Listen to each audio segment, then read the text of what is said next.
because The View is live. It's Mueller time.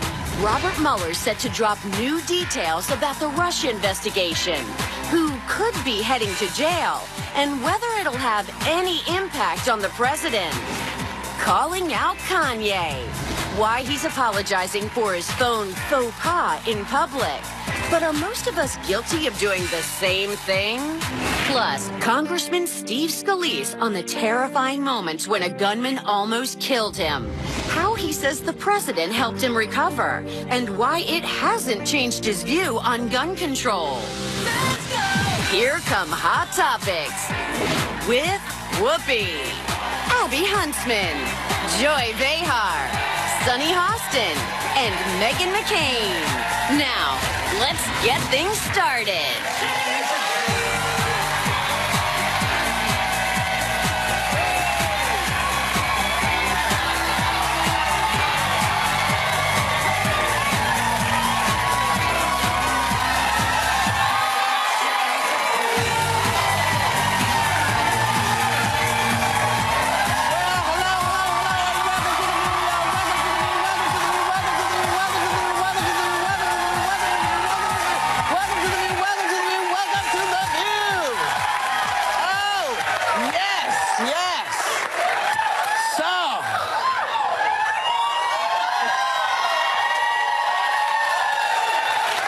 Say, Joy, that's a very nice sweater you're wearing. Well, thank you, Whoopi. It looks really good. It? That looks like an ugly Christmas sweater by anyone we know.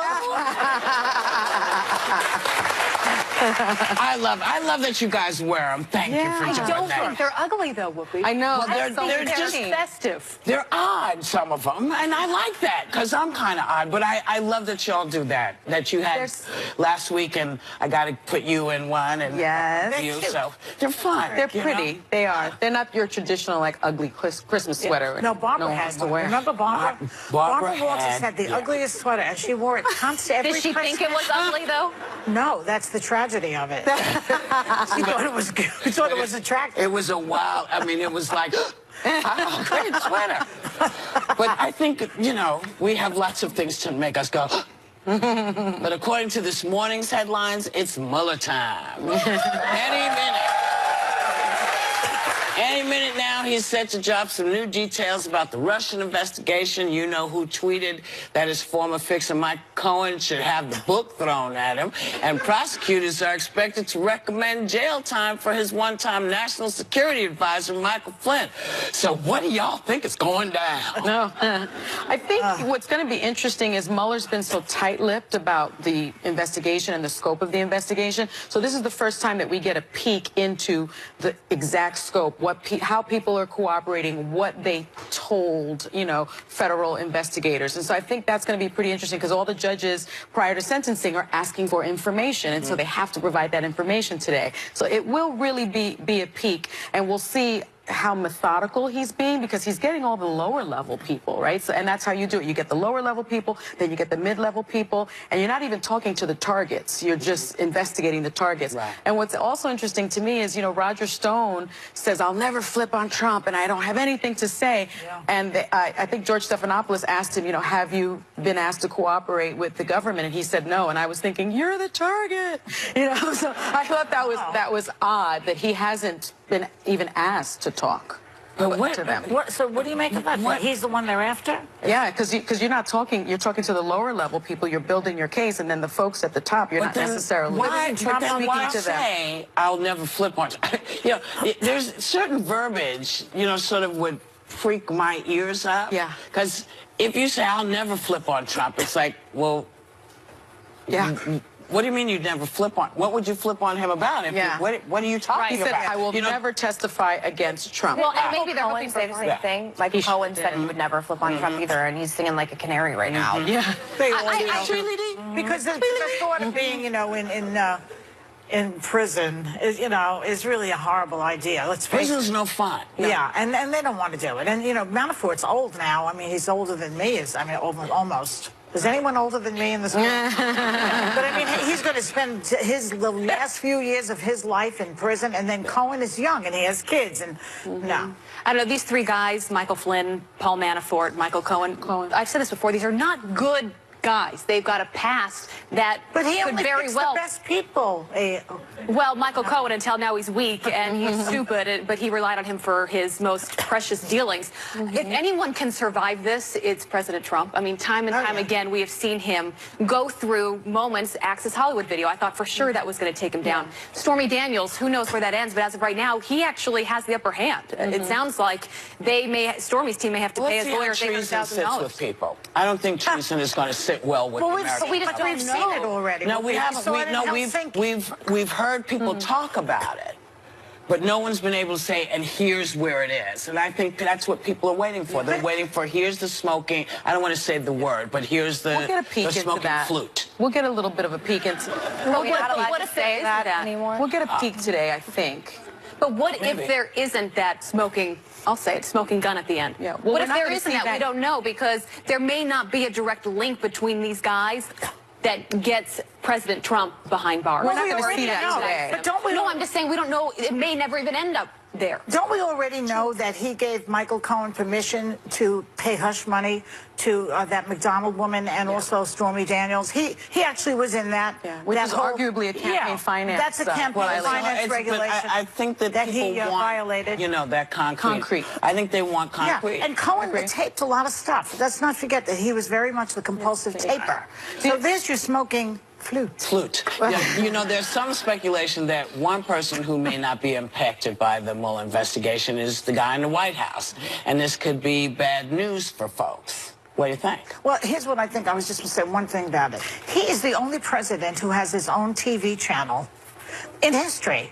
Nixon didn't have it, so he has Fox News, and Fox will just back him up because I would be careful about that, though, because... Well, let me finish the thought. Okay. His failure as a president means their failure as a station. So they have everything invested in propping him up and backing his lies. So that is a very, very unusual position for somebody to be in. This, Did you watch the Chris Wallace interview with President Trump a few weeks ago? Yeah. Did you think that there were some hard-hitting questions there? Yeah. Because that was Fox News. I mean, there are a number of folks there that very much push back on him and are not in his camp, that are great journalists. Brett Baer, Kennedy, Harris Faulkner, Shep Smith. I could go on and on and on. There are a lot of great people at Fox News. Yeah, but there are plenty who don't. And there's a lot that are. Position, I think the Fox, but you could talk about every network. base watches the ones that do not. And I think that's why they get so much access to the president, because he knows that it's a friendly place. Yeah.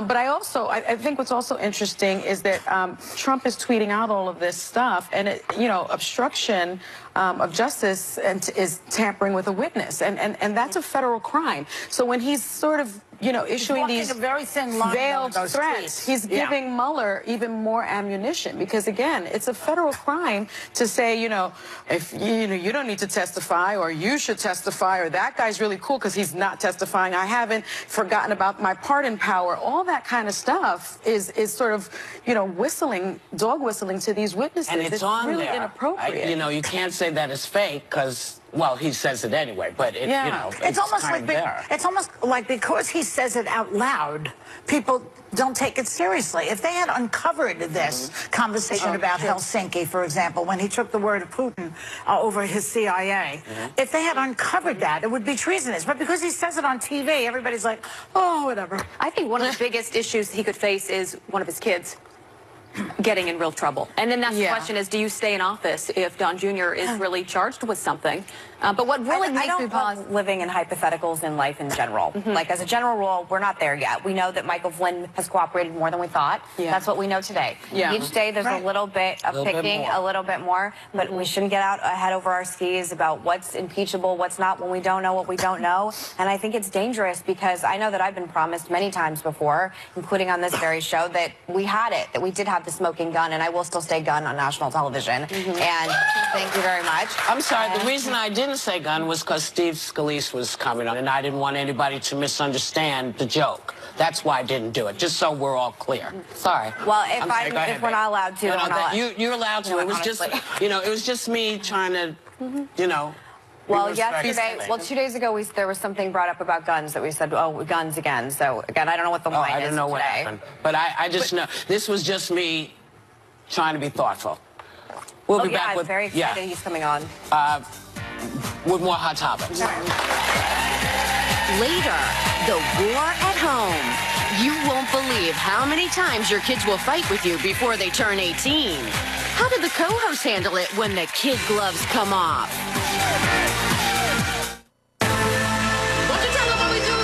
We are really strong women. People need to hear what women have to say, and that's us. That's what makes the show so good. We will back you up. We will stand with you. Anybody who wants to make it to the next level in politics has to come on this show. I feel like there's no better time to be on a show like this, to stand up for those things that you believe in. It is up to all of us to continue the conversation. See you on The View. I'll see you on The View. See you on The View. See you on The View. See you on The View. I always wanted to say that. Congressman Steve Scalise takes you inside the terrifying moments a gunman opened fire on him.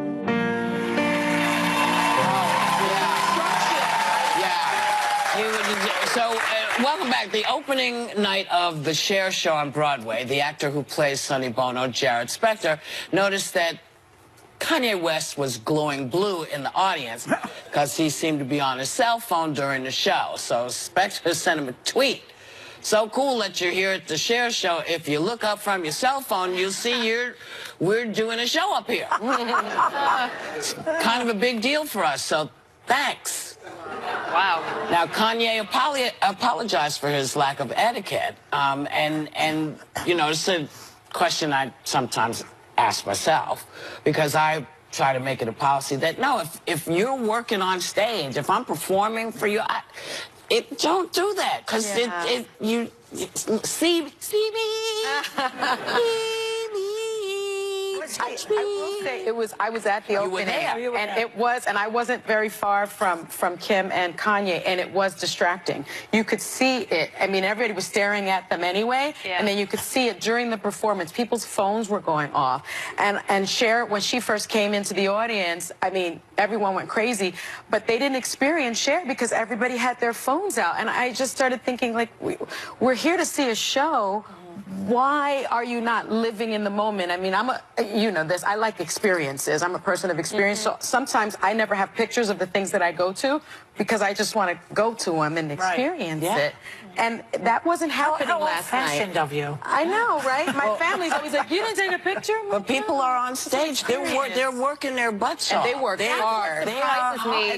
It surprises me when the artists are the ones on their phones, because they know what it's like to be on that stage, like Kanye West. They know how annoying it is when you work so hard to get to that point, and people are taking photos and spending that time posting on Instagram for people to see them, rather than enjoying that moment. Exactly. Jack White doesn't allow cell phones at his concerts anymore. Like, if you want to come in, you can't do it, because same thing. He says on stage, I want you to be in the moment. I like that. Was he taking a picture, or was he texting Trump? That's what I want to know. No, they're not friends anymore, George. He actually said he was taking notes because it was such a spectacle. I will say... That's such a weird lie. I call BS on that. Really? I wasn't sure. You know, Madonna and Lin-Manuel. During the... I don't believe that. Lin-Manuel, is that the whole name? Yeah. Madonna was in his audience at Hamilton. She was doing that. Whatever, taking a picture or whatever, and then she went backstage and he wouldn't take a picture with her. He's chastised her. I like that. Well, it's a little rude, and what was so rude about it for this particular show is, you know, Bob Mackie, who did all of her costumes, the costumes and the construction was just fantastic, and you really needed to see it to see the spectacle. And with the phones on, they missed it. It's very simple. Costume changes. Yeah, I mean, there were so many. It's very simple. Stay home if you want to watch television. Yeah. If you don't, the theater is meant to be live. If people on stage, they're there. You can almost touch them. Yeah. If you want to watch it here, then don't go, because it really does. It is distracting, because on stage we can see you. We can see. And I say this all the time. My shows is like, you know, I can see you, right? Yeah. So put the phone down. Why don't they confiscate them at the door? They could. Some places do that. Some places do. Yes, they're allowed to do that. Yeah. Because they did announce no phones and no picture taking. But you know, you can. There's it's also not the same thing. But I throw parties where you can have cell phones in it, like where I make you drop it, and then especially in Vegas. You know, remember what happened to Prince Harry? Oh, Yep. Not on my watch. What happened to Prince Harry? Those took a photos picture of of him in him the hotel naked. room. Photographed him doing, you know, and everybody wants to be on top and do the I didn't gotcha, find those but photos. I love this. coming to the theater, please just be respectful of the artist, because people are working really hard, and if you're distracting them because you're doing this, you could cause somebody to fall off a stage. Yeah. I mean, it's really important that you pay attention. And they worked so hard. It was such a good show. Catherine Hepburn's story, she stopped the show. She just stopped the show. It wasn't a phone. It was something else. They were fixing the little wrapper candy thing. wrap. Oh, I hate that. And she just said, Stop it. Stop it. But why I do can they give see you the candy if you can't open it? Open it before we come on stage. We'll be right back.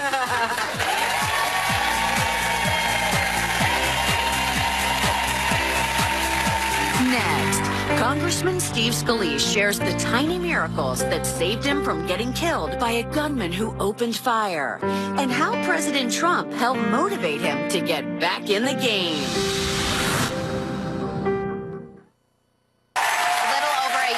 Congressman Steve Scalise came terrifyingly close to death when a gunman opened fire on him and other congressmen. Thankfully, he escaped with his life, and he's just written an aptly titled new memoir, Back in the Game. Please welcome, it's my honor, Congressman Steve Scalise to the vehicle.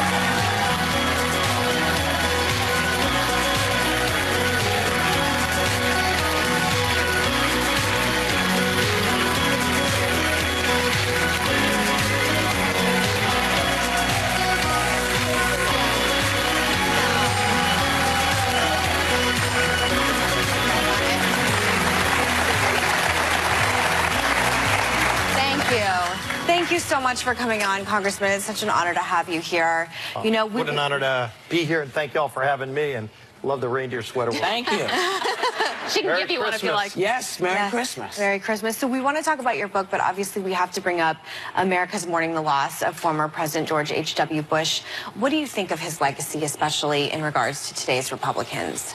Well, you know, President George H.W. Bush was such a warm and gentle man. And yesterday I was at the ceremony at the Capitol, and it was just a wonderful celebration of his life. You had a lot of really touching speeches, and, you know, our Speaker, Majority Leader in the Senate, and the Vice President gave some wonderful remarks, and the crowd was tearing up. I teared up a few times, and you could see President George W. Bush and the rest of the family tearing up as well, just celebrating the great life of a great man.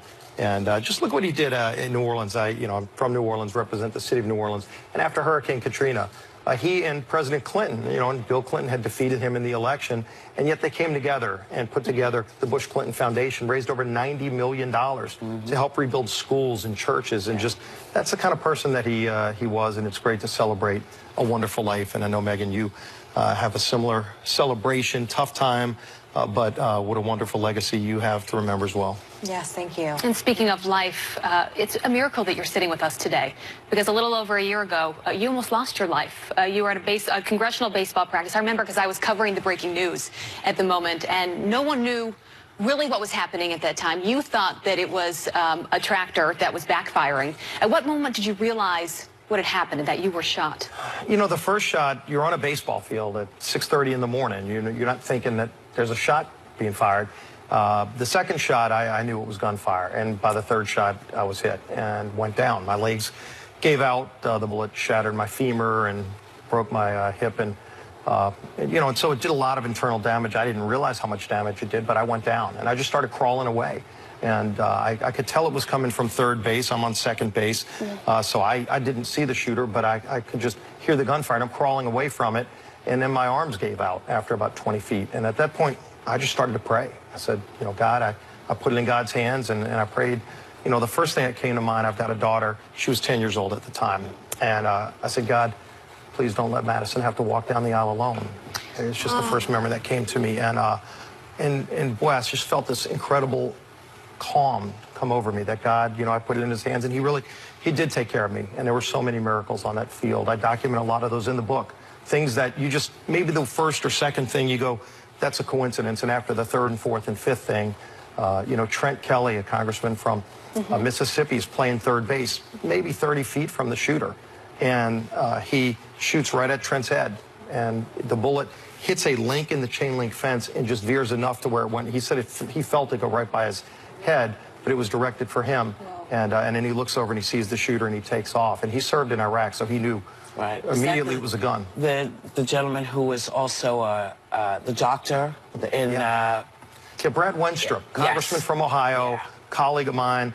Typically, he leaves at around 7 o'clock in the morning. He had an 8 o'clock meeting at his office, and then the meeting got canceled on his way to practice. So his scheduler said, okay, you don't have the 8 o'clock meeting, so he decides to stay late.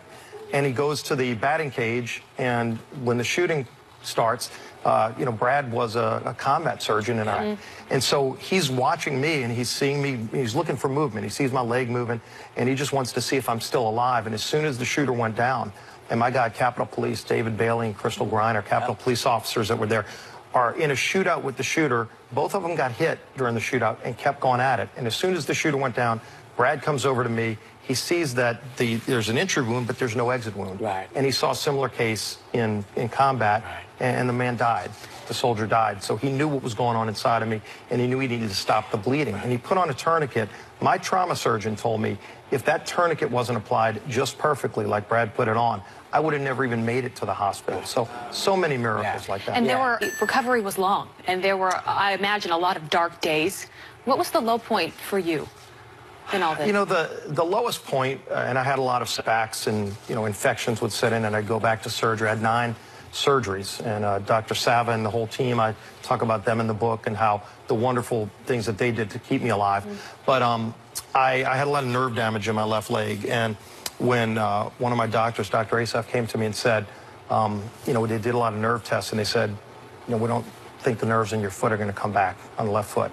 So I may never be able to run again. I love playing sports. But you know what? I knew at the time, okay, I've got my life. I've got my family. The things that I love, I can still do. And if I can't run again, I'll come up with other hobbies. But you know, it helps you focus on what's important in life. And so sure, we have setbacks. I had setbacks. I talk about that in the book. But I also talk about the things that gave me strength, the people who gave me strength. Prayers from strangers, friends, from, you know, Bono calling, Prime Minister Netanyahu from Israel calling me from the hospital to talk about his brother who died in the raid in Entebbe, and talking about that experience. I mean, just wonderful people that lift you up. And, you know, there was one act of evil, but there were so many acts of kindness and miracles and you know, and heroes. And we talk about that in the book, too. So anybody who's got something they're dealing with that's tough in their life, you can get through it. And rely on the people that are there. You know, not just your friends that come, but it's amazing how strangers just pop up along the way, too, and give you strength. So I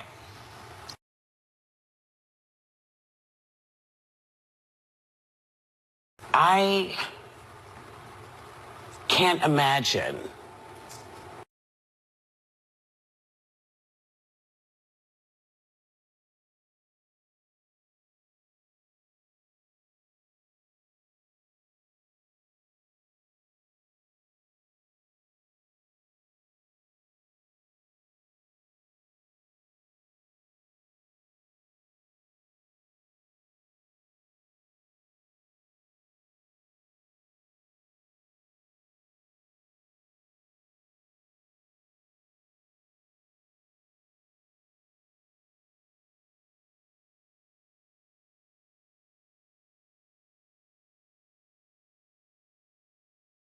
You know, so reviews different on gun control or even on other issues. And, you know, I've got deep-rooted conservative beliefs, but they're rooted in what the fundamental foundation of this country is based on. I mean, the Constitution was written initially, they didn't have a protection for guns because our founders just thought it was an assumed right.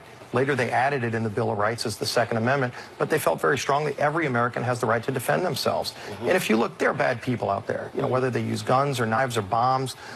There are a lot of laws on the books. You know, if somebody goes and uses a gun to commit a crime, they've broken a series of laws to get there. And so let's enforce the laws better. And look, we've had a lot of mental health problems. And there's usually a common thread in a lot of these shooters that they're mental health issues. We weren't closing a lot of those loopholes. We just passed some new laws, and they were very bipartisan, so they didn't get a lot of attention. But laws that help close a lot of those loopholes and coordinate a lot of the mental health problems in this country, so that if somebody does have serious mental illness, they're going to be taken care of in a better way. And obviously the laws that protect them along the way, too. So I have a kind of a silly question that has to go with this also. So we talk about the founding fathers from time to time because we have all these discussions about guns and gun laws, and I'm a gun owner. What do you think they were talking about? What kind of gun? Because it says if you're part of the militia, you have every right to you know, carry arms. So what kind of guns do you think they were talking about? Do you think they were ever considering? They had muskets back then, and that might have been considered a, you know, a powerful weapon. Right. You know, today we laugh about some of that. But I mean, look, our founding fathers, what they really talked about was that people had a right to defend themselves. And they felt very strongly. It wasn't They did just say militia. But it wasn't just in the Supreme Court, by the way, answered this question a few years ago. There was a question of whether or not the militia only meant you have to be in the military to be able to own a gun, or can you own it individually? And the Supreme, it was a 5-4 decision, which is concerning. I mean, it should have been a 9-0 decision. But the Supreme Court said very clearly, you can own a gun, not just as a member of the military, but also individually to protect yourself. And so that is what the true meaning of the Second Amendment is. And again, go back and read what our founders talked about before they wrote the Constitution. This was a fundamental belief. Okay. You know, we may never agree on it. But it's important that, you know, we have this debate. And, you know, you could talk about the muskets and what they did. They didn't have, you know, airplanes and things that you can do to deliver bombs that allow us to, you know, deliver weapons in different ways. Congressman Scalise, you had 9 surgeries, and then you returned and had a standing ovation.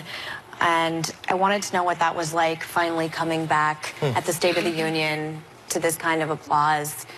I was so happy to see you up and walking and speaking and just, you know, back doing what you do best. What was that moment like? It was one of the most special moments of my life. I mean, obviously, you know, my wedding to Jennifer, the birth of my kids, Madison and Harrison, but to be able to come back. I wasn't sure if I was going to be able to come back to work. A lot of people were wondering about that. And so to be able to get back into the House chamber and see my friends, Republican and Democrat, people I hadn't seen in months, some people had come to visit me, and to see that warm reception, it meant so much to be able to do that again when it was a question whether or not I was going to be able to. And so, you know, that kind of reaction shows you. And I mean, Cedric Richmond, my colleague from New Orleans, who's probably as liberal as you can be. I'm a conservative Republican. He was sitting right behind me. He was the first person to come to the hospital right after the shooting. The Democrats had their practice going on that morning, too, and he showed up in his uniform. So just, you know, again, it shows you there are real friendships you can form. Republican and Democrat, treat people with respect. We're happy you're here. Congressman Scalise, it's such an honor to have you. Thank you so much. It's really a privilege. I'm so glad you're doing well. Thank you so much. Members of the audience are getting a copy of his book, Back in the Game. We'll be right back.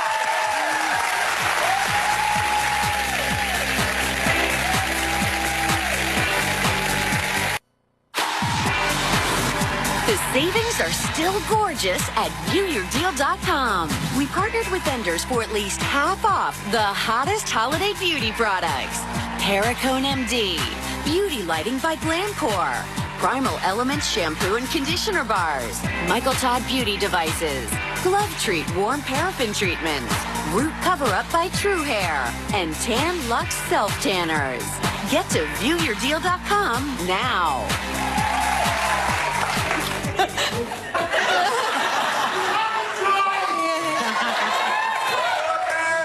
We just clapped for like 3 minutes. We just had an epiphany here.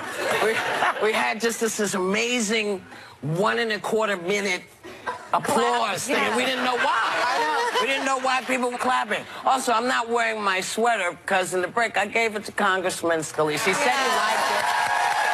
You know. He said he was going to wear it to the Capitol. Yeah, and you know what? He said he liked it. And people who like me, even if I don't agree with them with stuff, I could like them too. You know? And that's important. That's important for all of us. We had a great conversation backstage because his family is Sicilian and mine is Calabrese. We bonded at the Italian level. Yes. They were talking all about the food. And that's a great thing. So don't forget that. You know, even in the heat of whatever arguments you're having with people, don't forget that it's okay to disagree. That was the fundamental right of being an American, you know. And share your clothes. And share your clothes with people who like it. Now, here's something that, well, it's a different kind of groove. It's a heads up for new parents out there. A recent poll found that you will fight with your kids about 5 times a week before they turn 18. I don't know why this is a shock to people, but apparently it is. I mean, and I don't know what they mean by fight. Does that mean disagreement? Does that mean, oh my God, you need to put on more clothes than you have on right now? Is that what they mean? What about when you say, I hate you? I mean, I love that one when kids go, I hate you. Oh, you know, I'm bad. I say, I hate you too. My God. And then they look, and it's like, what? It's like, well, didn't you just say I was that? surprised at those numbers because I don't remember fighting with my parents, and my children, I wasn't allowed to, but and my children aren't either, but they certainly are allowed to give me their point of view, you know, they just and have discussions, but I don't understand, you know, make your case to me. Don't, you know, I hate you or anything like that. No disrespect. My grandson will negotiate. I like a negotiating kid. I don't mind that. Like if I do that, can I go to bed later, you know, or can you buy me this if I do that? Yeah, make your case. There's a lot of that going on. But not the fighting. I find that disrespectful, actually. We weren't allowed to either. We had a timeout chair, but I did it anyway. Tell them what you told us. I'm one of 7 kids, so, you know, you're going to get some kids that fight back. And, you know, now I have a great relationship with them, but I was a terrible, terrible child. I ran away from home so many times. I told you guys in the morning meeting, there was one time.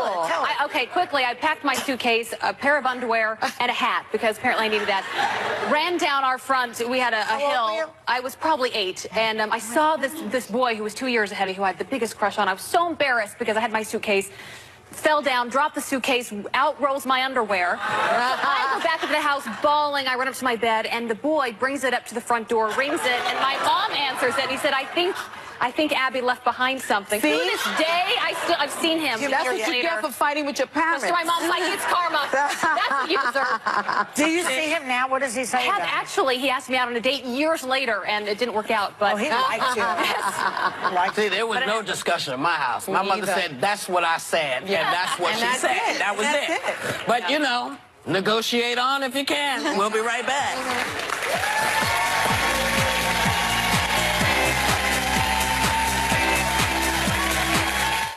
This week, The View is given the gift of Red Hot Topics. Being here with you girls is a gift. Plus, Howie Mandel, Kerry Washington, and Ruben and Clay light things up with holiday cheer. This week on The View. Let's go! Welcome back. All right, it is Cancer Screen Week, so right now we are finding out how early detection can mean the difference between life and death. With help from our sponsor, Genentech, and the Chief Cancer Control Officer for the American Cancer Society, Dr. Richard Wender. Great to have you with us. Thank you. Glad to be here. And man, does this affect every single person in this room and everyone that's watching right now. I just had a big chunk taken out of my chest, a mole that was leading to melanoma. Tell us about Screen Week and what everyone needs to know about it. Well, last year, Genentech, the American Cancer Society, Stand Up to Cancer, and Rally Health came together for a very critical reason. So many people think there's nothing they can do to reduce their risk of dying of cancer, and it's not true. Every one of us can reduce the risk of dying of lung cancer, colorectal cancer, breast cancer, cervical cancer, or prostate cancer by following the American Cancer Society guideline and getting tested or screened, regardless of family history, regardless of how you're feeling. You know, doctor, we're going to focus on screening and prevention for 3 types of cancer today, and those types are lung, breast, and cervical. Can we start with lung? What do we need to know? Well, the first thing that people need to understand is that lung cancer is the leading cause of cancer-related death in both men and women. It kills more women than breast cancer does, and so many people don't realize that. Although smoking is far and away the biggest risk, 30,000 people every year get lung cancer who never smoked. But now, for the first time, just a few years ago, we can screen people who have a history of smoking, who are at high risk, for lung cancer, and we can reduce the chances they'll die of this disease by about 20%. And it's being underutilized. Not enough current and ex-smokers. It's not just for current smokers. are getting screened, so this is the time to take action. My mom's sister passed away of lung cancer in her mid-30s. Wow. When she found out, she lived for 3 weeks. What you're saying is so real. Yeah. I also have breast cancer. I have every type of cancer in my family, as many people do, but breast cancer is a big one, and it can affect everybody. It does. And you know, it's interesting you mentioned family history, because that really is the first thing that all of us have to do. We have to know our family history. So many people do not. They've not asked around to really figure out what people have.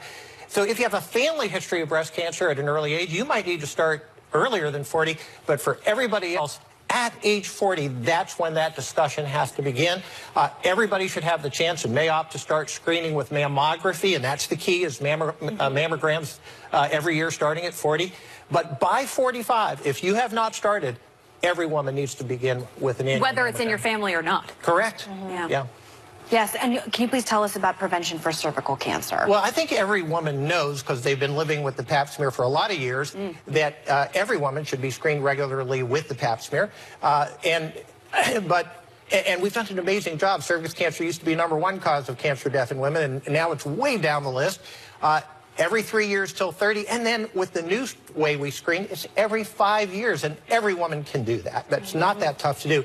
Here's the amazing news. With the combination of HPV vaccination and regular screening, we can, and I believe we will, make cervix cancer the first cancer eliminated in the United States. Wonderful. Yeah. Wonderful. Really incredible. You did say something to me quickly before we go backstage. You said don't get your whole body screened. Do it individually. Absolutely. You know, we're hearing more about this, if people say, oh, I'm just going to look for everything. I'm going to get a total body screen. It's not a good idea. Number one, we have no evidence it's actually going to reduce your risk of dying of these various cancers, and that's critical to make a screening recommendation.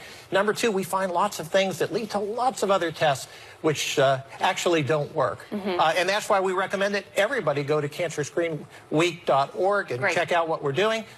And talk to your personal physician about the screening right for you. Doctor, thank you so much. This is so important. Yeah. All right. Really our thanks to appreciate it. Dr. Wender and our sponsor, of course, Genentech. Please consult your doctor before making any medical decisions, and we will be right back.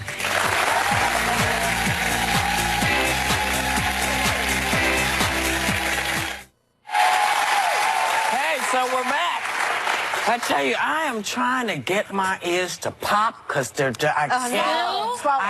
No, you know hold your how much nose. I've been swallowing? Did you hold your nose? Yes, hold my And nose. swallow. Blew, swallowed, held my nose like this and drank water. I mean, it's You've been crazy. stuffy for weeks. For weeks. I have a trick for you. I'll We tell you. love you. Have a great day. Take a little time to enjoy the view. Thanks for watching. Thanks for coming.